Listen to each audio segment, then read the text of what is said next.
War से वापस आने के बाद पैसा और पावर पाने के लिए हमारा मेन कैरेक्टर सिटी की इन्फ्लुएंशियल औरतों को मैनिपुलेट करता है। इन्हें इस तरीके से बर्बाद करके क्या वो बड़ा आदमी बन पाएगा, ये हम आज की हमारी मूवी बेलम में 2012 की एक रोमांटिक ड्रामा में देखेंगे। अगर आपको वीडियो अच्छा लगता है तो प्लीज़ इसे लाइक और कमेंट जरूर कर दीजिएगा। अब बिना किसी देरी के एक्सप्लेनेशन स्टार्ट करते हैं। मूवी स्टार्ट होती है और हम हमारे मेन कैरेक्टर जॉर्ज को देख सकते हैं। वो भी अभी जेल से वापस आया क्योंकि उसने रॉबरी की थी। अब सिटी में उसके पास बहुत ही कम पैसे हैं। वो भूखा था और बाहर से लोगों की पार्टी देख रहा था। वो एक्चुअल में रॉबर नहीं है, पहले सोल्जर हुआ करता था, पर पैसों की कमी की वजह से उसे वो काम करना पड़ा था। उसे बहुत ज़्यादा भूख लगी थी तो अच्छे कपड़े पहनकर वो पार्टी में घुस जाता है। पार्टी में उसने एक लड़की को देखा जिसका नाम था रेचल। रेचल को जॉर्ज पसंद आया था। वो जब उसके पीछे पीछे जा रहा था तभी उसे चार्ल्स दिख जाता है। चार्ल्स जॉर्ज का वॉर का फ्रेंड था। पेरिस में चार्ल्स एक न्यूज़पेपर का एडिटर है। वो बहुत ही रिच हो चुका था।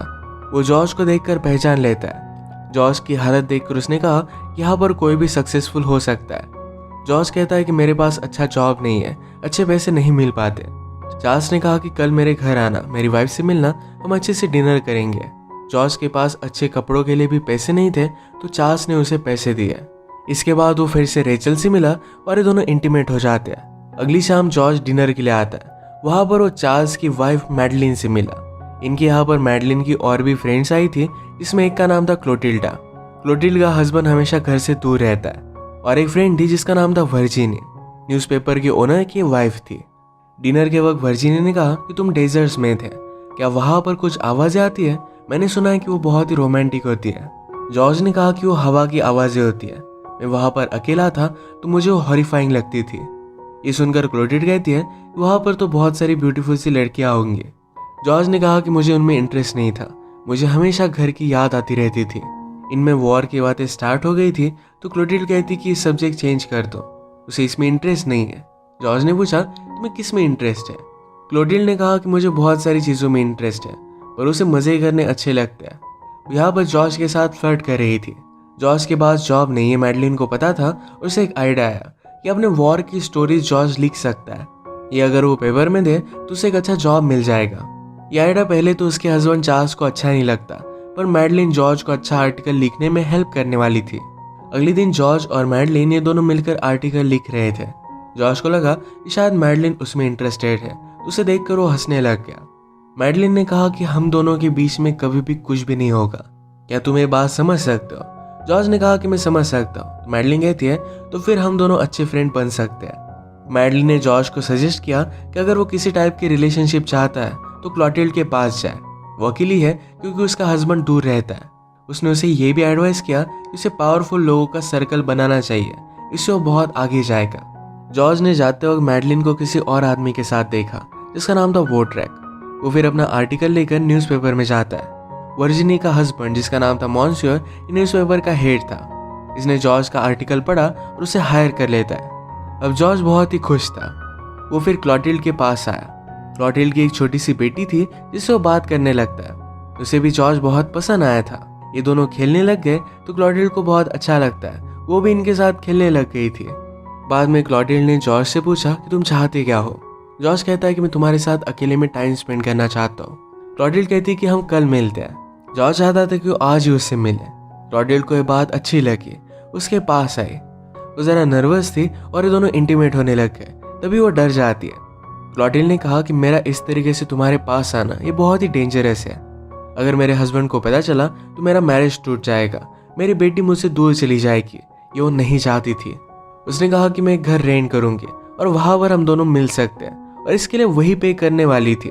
जो जॉर्ज को ये बात सही लगती है। अब इन दोनों का अफेयर स्टार्ट हो गया था। क्लोटिल्डा ने जॉर्ज से कहा कि कभी भी मुझ पर चीट मत करना, उसे बात अच्छी नहीं लगती।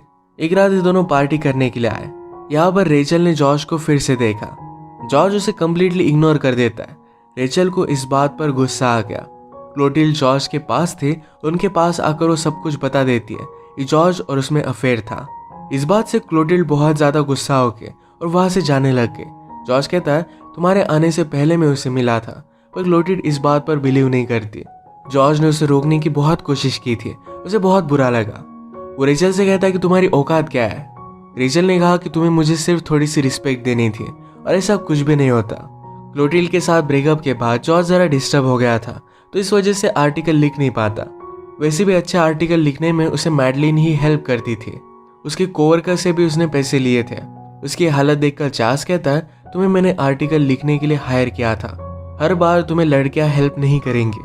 जॉर्ज इस बात से हर्ट हो जाता है और गुस्से गुस्से में आर्टिकल लिखने लग गया। आर्टिकल लिखकर वो चार्ल्स को दिखाता है, तो चार्ल्स ने कहा, इससे अच्छा तो काम करने वाले लड़के लिखते हैं। उसका बहुत मजाक उड़ाता है। डायरेक्टली पेपर के हेड मॉन्सेर के पास हो गया। यह आर्टिकल उसे दिखाया और इस वजह से जॉर्ज को फायर कर देते हैं। चार्ल्स के जाने के बाद उसके फ्रेंड उसका मजाक उड़ा रहे थे। वो कहते हैं मैडलिन का वॉड्रेक के साथ अफेयर चल रहा है। मैडलिन के बारे में इस तरीके से बात सुनना ये जॉर्ज को अच्छा नहीं लगता। उस आदमी को डांट देता है। कुछ भी कर जॉर्ज अपना जॉब पाना चाहता था। वो वर्जिनी को जानता था जो पेपर के हेड की वाइफ है, तो उसके पास हो गया। उसके लिए कुछ फ्रूट्स वगैरह लेकर गया था। उसे फ्लर्ट करने की वो कोशिश करता है। अपनी प्रॉब्लम बताने के बाद अगले दिन जॉर्ज का प्रमोशन हो गया था। वो पेपर के गॉसिप कॉलम का हेड बन चुका है। सब लोग ये देखते ही रह गए थे। एक दिन सारे फ्रेंड्स की पार्टी चल रही थी। इसमें क्लोटिल्ड, मैडलिन, वर्जिनी और जॉर्ज भी था। वर्जिनी की एक बहुत ही ब्यूटीफुल सी बेटी थी जो वायलिन प्ले कर रही थी। अचानक से मैडलिन के हस्बैंड को बहुत ज्यादा खांसी आने लग गई। उसकी बीमारी बहुत ही बढ़ चुकी थी और उसके पास जीने के लिए बहुत ही कम टाइम था। पार्टी में जॉर्ज क्लोटिल्ड के साथ नजदीकियां बढ़ाता है। ये दोनों फिर इंटीमेट हो गए। मैडलिन के हस्बैंड की हालत और भी खराब हो गई थी। उसकी डेथ के लिए उसे दूर एक जगह पर वो लेकर आती है। वो अकेली थी तो उसने जॉर्ज को भी बुला लिया। जॉर्ज को देखकर चार्ल्स गुस्सा हो जाता है। कहता है कि मैं मरने नहीं वाला। आज रात वो बहुत ही पेन में था और उसकी डेथ हो गई। जॉर्ज मैडलिन से कहता है कि मैं तुमसे एक बात पूछना चाहता हूँ, तुम्हें जो लगे वो ठीक है। अगर तुम चाहो तो मैं तुम्हारा बेस्ट फ्रेंड बनकर रह सकता हूँ, पर मुझे तुम्हारा हस्बैंड बनना है। मैं तुम्हें अपनी लाइफ से जाने नहीं दे सकता। मैडलिन ने कहा कि मेरे साथ रहना हार्ड है। अगर तुमने मुझ पर चीट किया तो बहुत बुरा होगा। जॉर्ज इस बात के लिए मान जाता है। सिटी में आने के बाद जॉर्ज ने क्लोटिल्ड से कह दिया कि वो शादी करने वाला है। क्लोटिल्ड भी समझ सकती है कि जॉर्ज को कभी ना कभी तो शादी करनी ही पड़ेगी। अगर वो मैडलिन के साथ शादी करता है तो सेफ रहेगा। बेचारी का सुनकर हार्ट ब्रेक हो गया था। इसके बाद मैडलिन और जॉर्ज ने शादी कर ली। जॉर्ज के सारे इंपॉर्टेंट आर्टिकल मैडलिन ही लिखा करती थी। उसे सारी आइडिया वो देती थी। इन अच्छे आर्टिकल की वजह से जॉर्ज का प्रमोशन भी होने लग गया। एक दिन जॉर्ज जब घर पर आया तो मैडलिन से मिलने के लिए वॉड्रेक आया हुआ था। वॉड्रेक के जाने के बाद जॉर्ज जब पूछता है तो मैडलिन ने कहा कि वो मेरे फादर की तरह है। वॉड्रेक ने हमेशा मैडलिन का ख्याल रखा है। जॉर्ज ने भी इस बात को जाने दिया। आज न्यूज़पेपर के सारे इंपॉर्टेंट लोगों के बीच में पार्टी चल रही थी। इस पार्टी में मॉन्सूर ने कहा कि सरकार सिर्फ वॉर करना चाहती है और हम इसे बर्बाद कर सकते हैं। अगर गवर्नमेंट को उन्होंने अपने पेपर में एक्सपोज कर दिया तो गवर्नमेंट गिर जाएगी। मैडलिन ये सब सुनकर गवर्नमेंट के खिलाफ आर्टिकल लिखने में लग गई थी। जॉर्ज एक दिन उसके पास आने की कोशिश करता है पर मैडलिन उसे रिस्पॉन्स नहीं देती क्योंकि आज वॉड्रेक आने वाला था। इस बात से जॉर्ज अपसेट हो गया। उसने उसे कन्फ्रंट किया। मैडलिन उसे पूछती है, तुम्हें इसमें ज़्यादा इंटरेस्ट नहीं लेना चाहिए। एक तो तुम सरकार गिराकर एक बड़े पावरफुल आदमी बन सकते हो, वरना फूल की तरह तुम्हें पूरी जिंदगी बितानी पड़ेगी। इन सब चीज़ों से वो बहुत ही अपसेट हो गया था। एक दिन पार्टी में जॉर्ज फिर से क्लोटिल्ड से मिला। दोनों ने एक दूसरे को मिस किया था और फिर से अफेयर अपना स्टार्ट कर देते हैं। पार्टी से दूर जाकर न्यूज़पेपर एड और एक आदमी की मीटिंग चल रही थी। यहाँ पर जॉर्ज भी पहुंच गया। मॉन्सूर कहता है कि मैं बहुत ही पावरफुल हूँ, मेरे सिर्फ वर्ड्स से मैं पूरी सरकार गिरा सकता हूँ। जॉर्ज ने कहा, पर ये वर्ड्स तुमने नहीं लिखे। इसे मॉन्सूर को बुरा लगा और वो कहता है कि क्या तुम वॉड्रेक और मैडलिन के बारे में जानते हो? तुम जिस घर में रह रहे हो ये वॉड्रेक ने तुम्हें दिया है। मॉन्सूर की इस बात से जॉर्ज और भी ज्यादा हर्ट हो गया। वो फिर डिसाइड कर लेता है कि वो मॉन्सूर की वाइफ के साथ ही अफेयर करेगा। उसने वर्जिनी को चर्च में फॉलो किया। वो उसे मिलकर कहता है, मुझे पता नहीं कि मैं यहाँ पर क्यों आया हूँ, पर मुझे तुम्हारे साथ रहना था। वो बेचारी डर के उसने पहले कभी भी अफेयर नहीं किया। उसे मना करती है तो जॉर्ज अपनी गाड़ी में बैठ गया। बाद में वर्जिनी अपना माइंड चेंज कर लेती है उसके पास आके।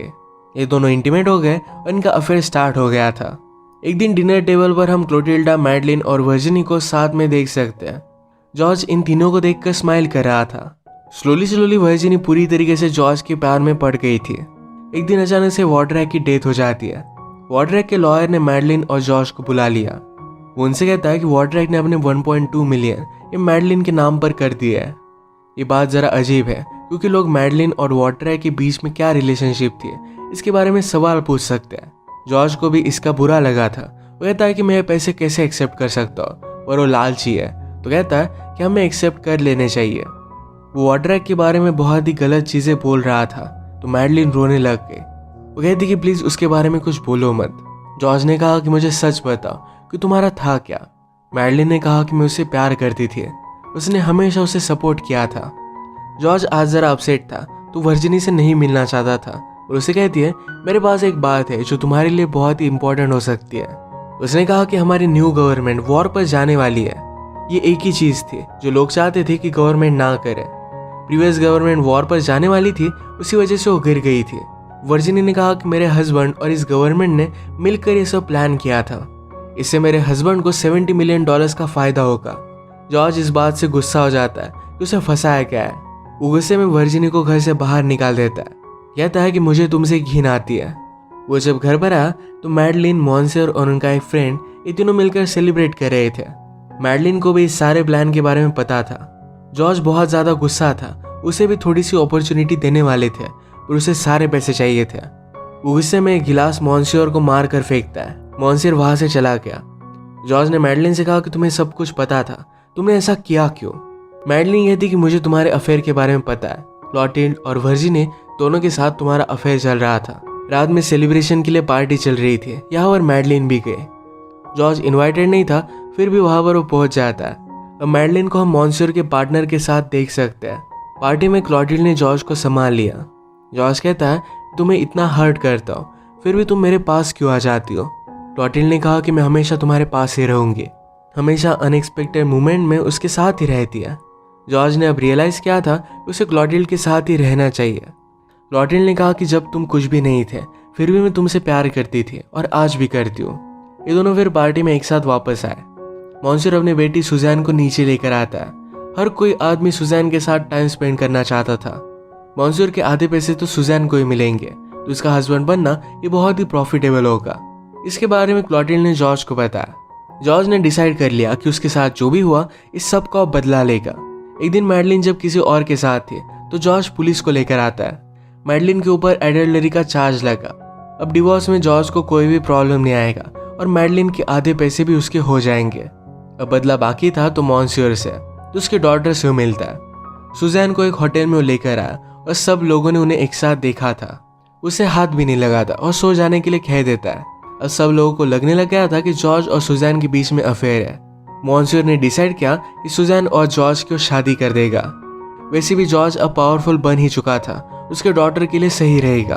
वर्जिनी को जब इसके बारे में पता चला तो बहुत ज़्यादा डिस्टर्ब हो गई, कहती कि ऐसा कभी भी हो नहीं सकता। मॉन्सियर ने कहा कि यही चीज़ होगी, ये सब कुछ तुम्हारी वजह से ही हुआ है। अगर तुम जॉर्ज के प्यार में नहीं होती तो सुजैन भी उसके प्यार में नहीं पड़ती। जॉर्ज के मैरिज के बारे में क्लोटिल्ड को जब पता चला तो बहुत ज़्यादा हर्ट हो गई थी। उसे कहती कि तुम बार बार ऐसा कर कैसे सकते हो। जॉर्ज ने कहा कि कभी तुमने गरीबी देखी नहीं, मैं फिर से गरीब नहीं रहना चाहता। मेरे फादर पूरे वीक मेहनत करते थे, फिर भी उनके पास पैसे नहीं होते थे। उन्होंने हमेशा गॉड को प्रे किया था कि मुझे अगली लाइफ बहुत अच्छी देना। पर जॉर्ज बिलीव करता है कि कोई भी नेक्स्ट लाइफ होती नहीं, एक ही लाइफ है और इसी लाइफ को एंजॉय करना चाहता था। वो पैसे और पावर पाने के लिए कुछ भी कर सकता था, तो इस वजह से क्लोटिल्ड को छोड़कर सुजैन के साथ वो शादी कर लेता है। इसी एक हार्श रियलिटी के साथ ये मूवी एंड हो जाती है। सोसाइटी में इस तरीके के बहुत सारे लोग हम देख सकते हैं और इसी पर एक कमेंट्री थी। अगर आपको एक्सप्लेनेशन अच्छा लगा तो प्लीज़ इसे लाइक और कमेंट जरूर कर दीजिएगा। मैं बहुत सारी मूवीज़ लेकर आता रहता हूँ, तो प्लीज़ चैनल को सब्सक्राइब कर दीजिए और बेल नोटिफिकेशन आइकन दबाना मत भूलिएगा। हम फिर से मिलेंगे और एक नई मूवी के साथ। तब तक के लिए थैंक यू और आप अपने आप का ख्याल रखिए।